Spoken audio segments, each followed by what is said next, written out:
melanjutkan pembahasan kita pada pekan yang lalu tentang Al-Quran, tentang ulumul Quran, ilmu-ilmu Al-Quran. Kita telah sampai pada perbedaan antara Al-Quran dengan hadis qudsi.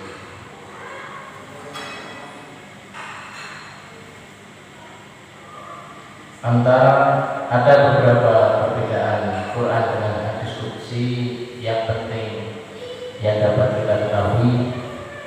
Yang pertama yaitu Al-Quran Al-Karim adalah kalam Allah yang diwahyukan kepada Rasulullah dengan lafalnya, dan dengan itu pula orang Arab pada saat itu hingga yaumil akhir, bahkan seluruh umat manusia ditantang, tetapi mereka tidak mampu membuat seperti Quran itu atau 10 surah yang serupa itu, bahkan 1 surah sekalipun.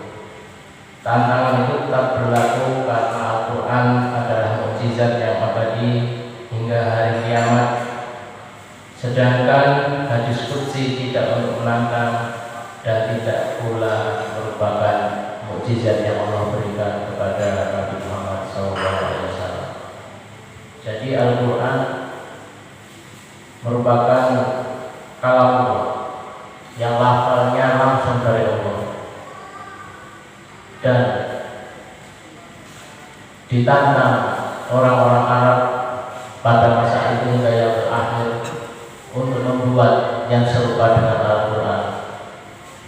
Sebagaimana firman Allah, A'udzubillahi minasyaitonirrajim, wa in kuntum fi raibin mimma nazzalna 'ala 'abdina fa'tu bi suratin min mislihi wad'u syuhada'akum min dunillahi in kuntum shadiqin. Apabila kamu semua ragu terhadap apa yang kami turunkan kepada hamba kami Muhammad SAW, maka buatlah yang sebanding dengannya dan undanglah yang dapat membantu membuatnya, apabila kamu termasuk orang-orang yang benar. Hal ini yang tercantum di dalam surah Al-Baqarah ayat ke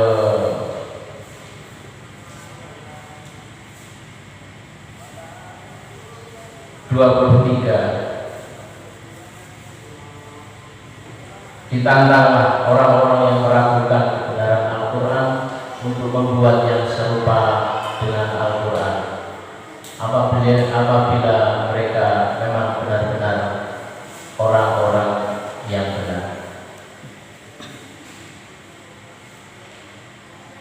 Selanjutnya, Al-Quran Al-Karim hanya dinisbahkan kepada Allah, sehingga dikatakan Allah Ta'ala telah berfirman. Sedangkan hadis qudsi seperti telah dijelaskan bahwasanya diriwayatkan dengan disandarkan kepada Allah, sehingga nisbah hadis qudsi kepada Allah itu merupakan nisbah dibuatkan. Maka dikatakan Allah telah berfirman atau Allah berfirman, dan terkadang pula diriwayatkan dengan disandarkan kepada Rasulullah SAW, tetapi nisbahnya adalah nisbah kabar karena Nabi yang menyampaikan hadis itu dari Allah. Maka dikatakan Rasulullah SAW mengatakan mengenai apa yang diriwayatkan dari Tuhannya. Yang ketiga, seluruh isi Quran dinukil secara mutawatir sehingga kepastiannya sudah mutlak. Sedangkan hadis-hadis qudsi kebanyakannya adalah kabar ahad, sehingga kepastiannya masih merupakan dugaan. Ada kalanya hadis qudsi itu sahih, terkadang hasan atau baik, dan terkadang pula ada yang dhaif ataupun lemah. Jadi Al-Quran mutawatir dari Allah. Dia tidak dikurangi dan tidak dilebihkan. Al-Quran yang kita baca, yang kita dengar setiap saat, yang sekarang sudah berbentuk mushaf Quran, merupakan benar-benar kalam Allah yang tidak ada satu pun lebih atau satu pun kurang, sebagaimana difirmankan oleh Allah di dalam ayat kedua di dalam surat Al-Baqarah, "Dzalikal kitabu la raiba fihi hudan lil muttaqin." Di dalamnya lah, itulah kitab Al-Quran yang di dalamnya tidak ada keraguan, petunjuk bagi orang-orang yang bertakwa. Selanjutnya yang keempat, yaitu Al-Quranul Karim dari Allah, baik lafal maupun maknanya, maka ia adalah wahyu, baik dalam lafal ataupun maknanya. Sedang hadis qudsi maknanya saja yang dari Allah, sedang lafalnya dari Rasulullah SAW. Hadis qudsi ialah wahyu dalam makna tetapi bukan dalam lafal. Oleh sebab itu, menurut sebagian besar ahli hadis, diperbolehkan meriwayatkan hadis qudsi dengan maknanya saja. Dalam pengertian ini dapat kita ambil sebuah kesimpulan bahwasanya hadis qudsi itu kalau di dalam dunia pendidikan itu seperti kisi-kisi. Kisi-kisi itu ya rangkuman. Sedangkan lafalnya kemudian diinterpretasikan, dimaknakan oleh Nabi sendiri. Seperti itu. Yang kelima, membaca Al-Quranul Karim merupakan ibadah karena itu ia dibaca di dalam sholat. Berbeda dengan hadis qudsi. Faqra'u ma tayassara minal Qur'an, maka bacalah apa yang mudah bagimu dari Quran itu. Al-Muzammil ayat 20. Nilai ibadah dalam membaca Al-Quran juga terdapat dalam hadis, man qara'a harfam min kitabillah ta'ala falahu hasanah wal hasanatu bi asri amsalha la aqulu alif lam mim harfun walakin alif harfun wa lam harfun wa mim harfun. Barang siapa yang membaca satu huruf dari Quran, dia akan memperoleh satu kebaikan, dan kebaikan itu akan dibalas 10 kali lipat. Aku tidak mengatakan alif lam mim itu satu huruf, tetapi alif satu huruf, lam satu huruf, dan mim satu huruf. Jadi nilai ibadah di dalam membaca Al-Quran itu dihitung per hurufnya. Sedangkan masing-masing huruf itu memiliki satu kebaikan yang kemudian dilipatkan menjadi 10 kebaikan. Sedangkan hadis qudsi tidak disuruh membacanya dalam sholat.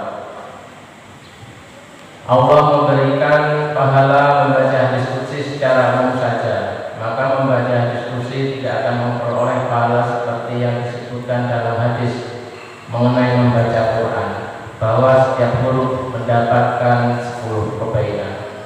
Itulah 5 perbedaan dari hadis qudsi dan Quran, Al-Quran. Yang selanjutnya kita akan memasuki tentang bagaimana turunnya wahyu.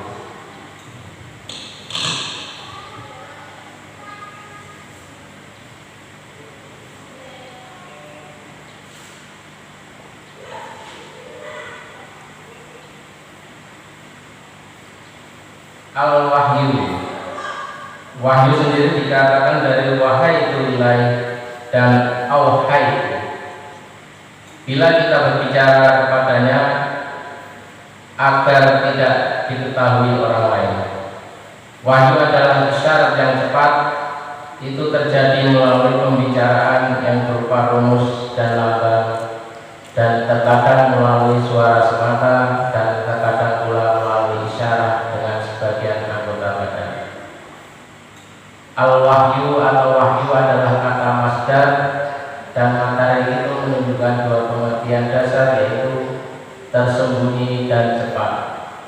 Oleh sebab itu maka dikatakan bahwa wahyu ialah pemberitahuan secara tersembunyi dan cepat yang khusus ditujukan kepada orang yang diberitahu tanpa diketahui orang lain.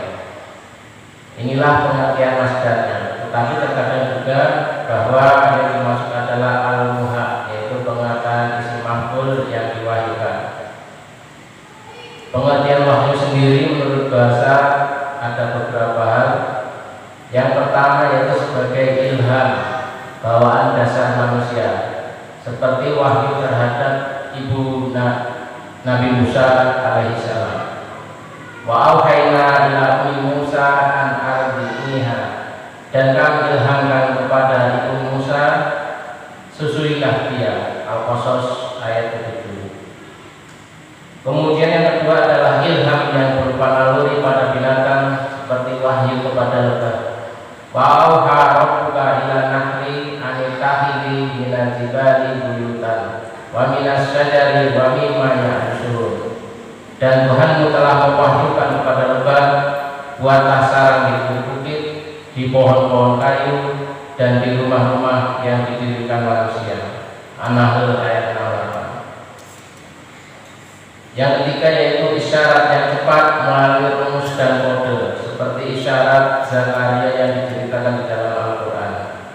Fakhraja ala qaumihi minal mihrabi fa'auha ilaihim an sabbihu bukratan wa ashiya. Maka keluarlah dia dari mihrab, lalu memberi isyarat kepada mereka, hendaklah kamu bertasbih di waktu pagi dan petang. Maryam ayat 11. Yang keempat, bisikan dan tipu daya setan untuk menjadikan yang buruk kelihatan indah dalam diri manusia. Wa inna syayatina la yuhuna ila awliyaihim liyujadilukum. Sesungguhnya setan-setan itu membisikkan kepada kawan-kawannya agar mereka membantah kamu.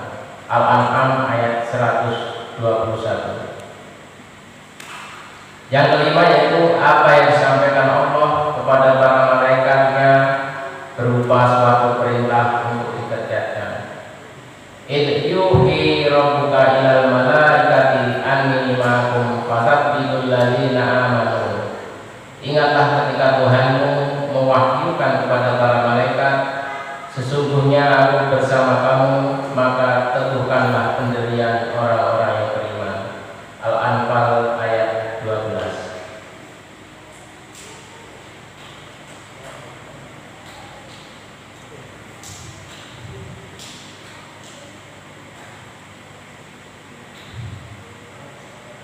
Yang selanjutnya, bagaimana cara wahyu turun kepada para malaikat. Yang pertama yaitu di dalam Al-Quran Karim terdapat nas mengenai kalam Allah kepada malaikat, sebagaimana di dalam surat Al-Baqarah ayat 30. Wa qala rabbuka lil malaikati inni ja'ilun fil ardi khalifah qalu ataj'alu fiha may yufsidu fiha. Ingatlah ketika Tuhanmu berfirman, sesungguhnya aku hendak menjadikan seorang khalifah di muka bumi. Mereka berkata, mengapa engkau hendak menjadikan khalifah di bumi itu orang yang akan membuat kerusakan di dalamnya. Demikianlah apa yang dapat saya sampaikan, mudah-mudahan membawa manfaat bagi kita semua, sehingga kita semakin mengenal Al-Quran sebagai hujan bagi kita semua, dan mudah-mudahan semakin menambah kecintaan kita kepada Al-Quran dan mampu mengamalkannya. Kita akhiri dengan bacaan hamdalah alhamdulillahirabbil alamin dan doa kafaratul majlis. Subhanaka Allahumma wa bihamdik asyhadu an la ilaha illa anta astaghfiruka wa atubu ilaik. Assalamualaikum warahmatullahi wabarakatuh.